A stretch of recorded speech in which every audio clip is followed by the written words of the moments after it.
Welcome back once again. Now let's continue with the part where we left in the last session. If you are new to the channel, then please do like, share and subscribe. Also click on the bell icon so that whenever I upload a new videos, you will be notified. Now question says for the given function f of the graph y equal to fx in the xy plane is parallel to the line j. What is the slope of line j? So as they are saying that if you graph this line, suppose if you roughly graph this line, fx is like this and there is another line which is parallel to this. So the line j is parallel to this somewhere over here. Now question asking me what is the slope of line j. So you should be knowing that whenever we say that lines are parallel in the xy plane, their slope should be same. I can say now slope of parallel lines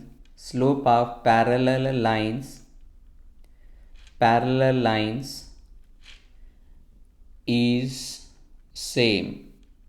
Okay, so same in the sense the slope of the line j, if slope of the line f is 2, then the slope of line j also has to be 2. So slope of the line j, if I'm writing mj, which is equal to 2.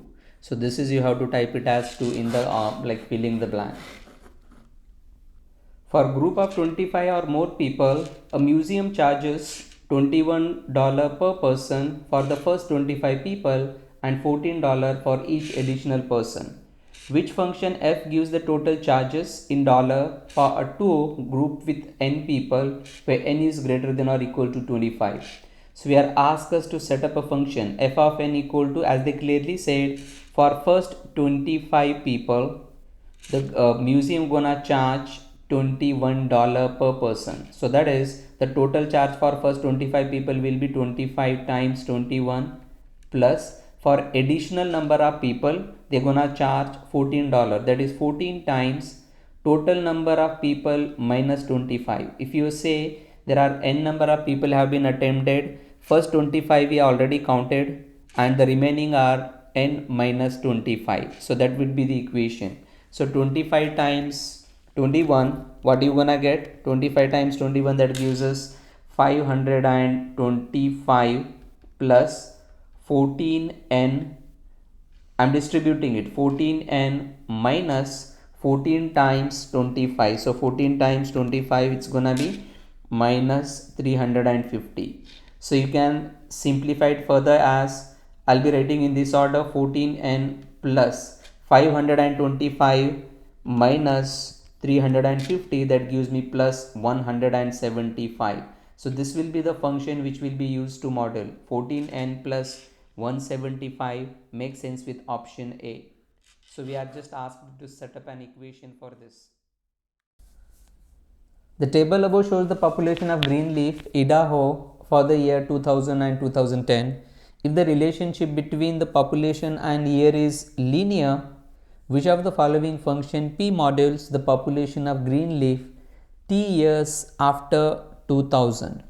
Now, which of the following is the equation for the given information? As you can see, they clearly said it as it's a linear function. Then how do we calculate it? They want us to predict a population T years after 2000. In that case, when we are considering 2000 as the start year, at that time t value will be 0 because we are asked t years after 2000. So here it will be considered to be 0 year. I mean, like, it's the initial or the beginning of that. And when it reaching to the 2010, that is representing after 10 years from 2000. So this is the value of time we can say. Then how do we calculate it? First I need to calculate the rate at which the population is changing. So population change divided by change in the time, that gives us the rate. It's basically finding the slope. As they clearly said, it's a linear function.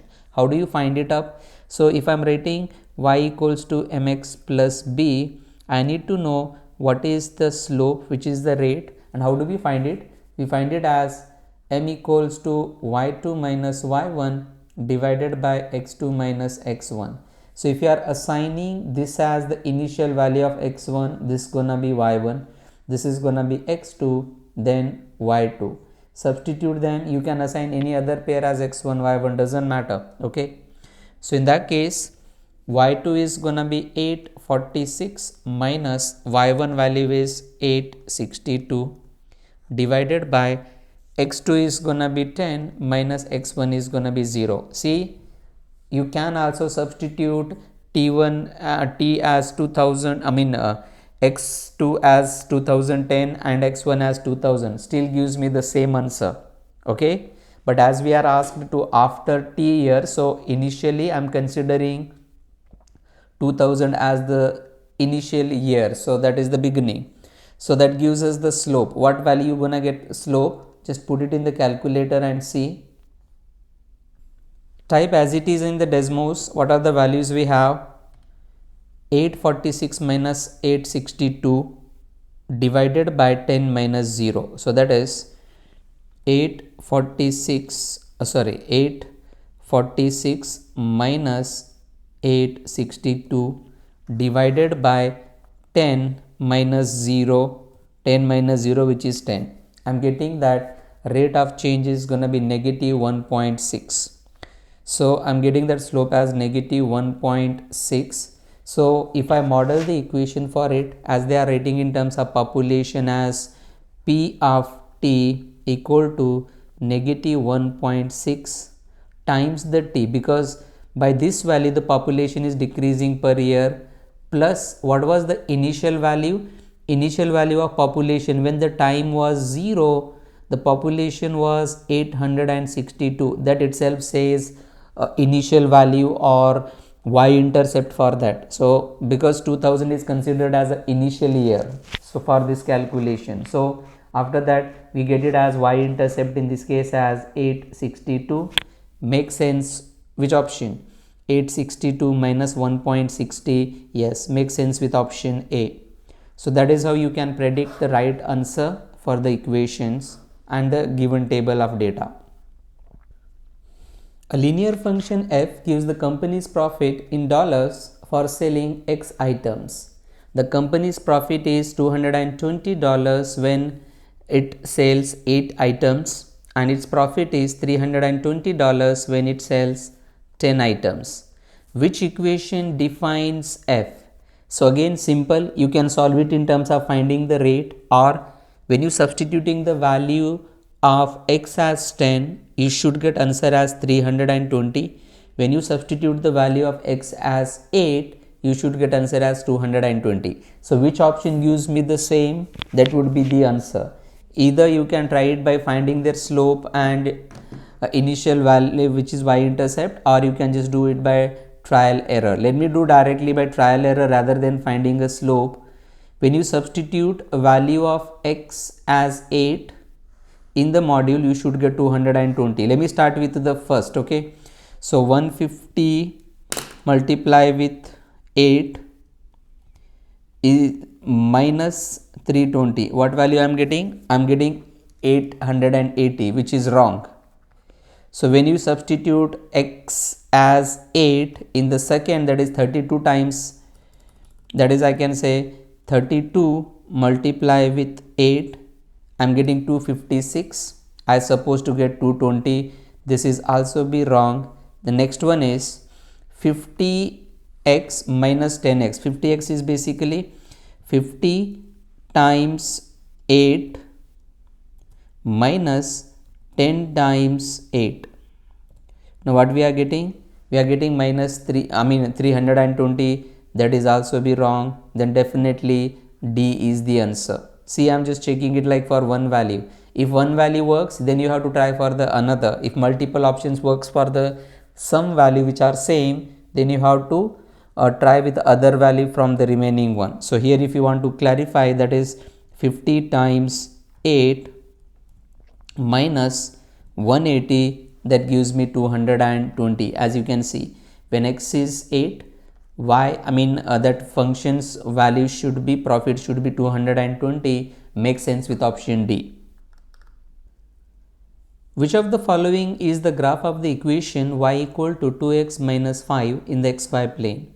So we are asked to predict the graph of it. So to answer to such question, you should be focusing only on two parts. One is the slope and one is the y-intercept. What I can see here, slope is positive and y-intercept is negative 5.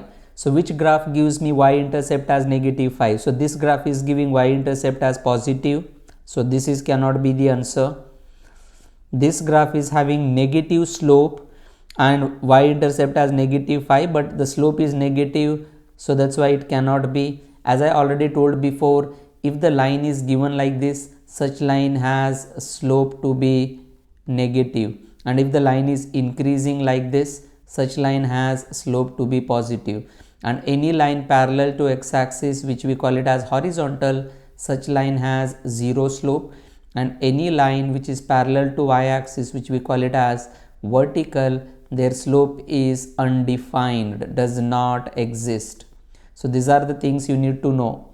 So A cannot be, B cannot be. Again, C is saying y-intercept as positive 5, which is wrong. Then definitely D is the choice for this. You can see here y-intercept is negative 5 and slope has positive. A slope of line has positive. So make sense with option D.